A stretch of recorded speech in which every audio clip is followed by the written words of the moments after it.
My right honourable friend, the Secretary of State, is absolutely right that, of course, trade brings prosperity, it brings jobs. But global Britain is about much, much more than trade. And it is about our shared values, our respect for human dignity, human rights, equality, the rule of law, freedom, democracy. It's about how we work with others who share those values to establish the rules-based and maintain a rules-based international order that protects those values. And sadly, what we saw last week in the United States shows us how fragile the value of democracy can be when it is under pressure from populism and nationalism fuelled by messages disseminated on social media.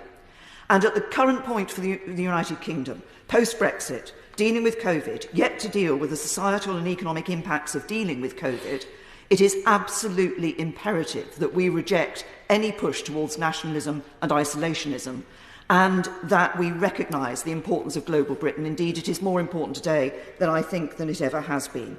Now, global Britain, if we're going to lead as we can this year in G7 and the COP26, we also need to see a change in world politics, where absolutism, that you're either 100% for me or 100% against me and there's no compromise allowed, has taken hold. We need to move away from the world of strong men facing up to each other.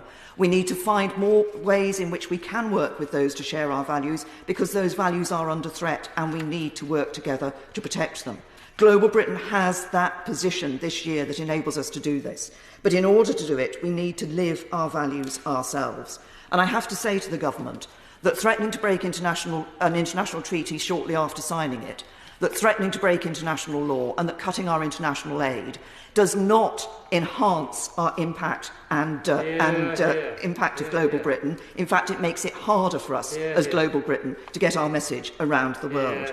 We have been respected because of our 0.7%, respected because of what we do, not just because we're British. But in the very few seconds that are available to me, Mr Deputy Speaker, I want to mention one issue which is a clear and present danger to global Britain, and that is the breakup of the United Kingdom.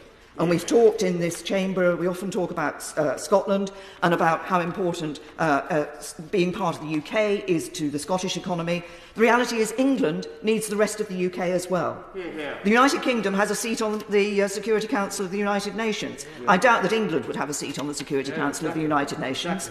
We need to think about the impact of this, and I particularly want to mention my concern about Northern Ireland at the moment, because we have seen that issue of those empty supermarket shelves, not all due to the protocol, but certainly the protocol is playing its part, and the government needs to deal with this issue. Global Britain has a role to play on the world stage, but in order to do that, the government needs to ensure that we maintain the integrity of the United Kingdom.